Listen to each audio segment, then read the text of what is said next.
আল্লাহ রাব্বুল আলামিন বলেছেন, যারা জ্ঞান সম্পন্ন, যাদের আল্লাহ পাক মস্তিষ্ক দান করেছেন, জ্ঞান চক্ষু দান করেছেন, তাদের জন্য আজকের এই জানাজা হচ্ছে একটা বিরাট উপদেশ।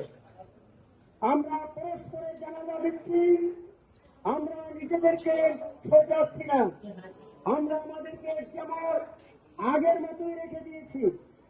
আজকের এই জানাজা থেকে আমাদের এই প্রখার বিদ্রোহের মধ্যে জানাজা, আমরা আমাদের উপদেশ গ্রহণ করব। যিনি ইন্তেকাল করেছেন তার থেকে আমরা ইন্তেকাল করব।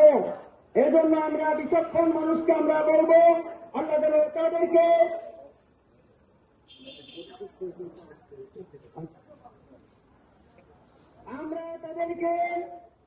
অবশ্যই আমরা আল্লাহ পাকের এই সৌন্দর্য গ্রহণ করার জন্য, এই সুন্নাত গ্রহণ করার জন্য প্রিয় নবী মুহাম্মদ রাসূলুল্লাহ সাল্লাল্লাহু আলাইহি